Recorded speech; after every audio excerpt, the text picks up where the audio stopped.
maansadan oo la magac baxday kaar jacayl waxaan curiyay amaan sameeyay 2017 bishii koobaad horaanteedii sababta iyo ujeedada igu kaliftay inaan maansadan sameeyana waxa ahayd habeenada kamid ah anigoo joogo meelaha kafeteriyada ah ee Hargeysa ee shaaha lagu cabo ayaa waxay u soo baxay ninkii oo nin badan isxaal wareysanay kadib ninkii waxa uu ogaaday inaan anigu ahay nin wax yar sameeya kadib sheeka ayaa iga sheekeeyay waxaan igu yiri waxaan u baahanahay inaad iga sameyso maanso war kale ba ha joogto inkastoo aan anigu aqoonsa gabay loo sameeyo maanso loo sameeyo ninkii waxaan uga bilaabay Jacbur maanseed sidii uu sheekadii igu sheegay anigu si murtiyeysan u sheegaya waxaana ku bilaabay sida tan in haweenku kululiin ninu nugul karkariyaan koorasyada khiyaamada kulli wada dhameeyeen kaftan baan u haystay miyuu caawa koori iyo karbaashkii saareen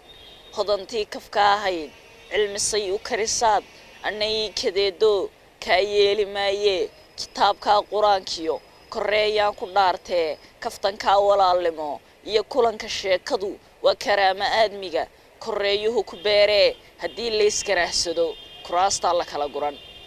aniguna ku faariyo uma dhalan kulaylkee mar haddaan si sara kaco kimistaanba ka dhigi kurkaasana ka goyn waa maxay kalgacalkiyo markaan kaalay idhee kaadoo iyo xidhaniyo ka hadii haweenkiyo kontalay ku faarad isii kabayse kacnaaya isoo dhaaf ka dibad yar baato Hargeysana ku kabacdo kaartooyin barate waa maxay kariirtani anigoo karaatoon kooliyaaban kalsooni aan tabayiyo heli la karaame xisaaba kormeerle kontonka madaaye kackacaad dhamaysiyo kabaabtaad cunaysiyo keegiyo quraaci kaashtoodi soo celi soo raaci kooki iyo kiradi gaadhiga kontonka madaaye hadii kala kabiisaar adigoo kun haynbaad iska kibir cashaysay hadii kala karaamada iyo sharafta ka rido ka caseeya kaarko kolgaree dadkiini una sheekambaaliyo inaad keen ku sugantoon kugu haysta kumanaan hadii kalena kuugiyo ka sheerka meeshan kugu soo kabayno ku karbaash doone kududnoo bartaada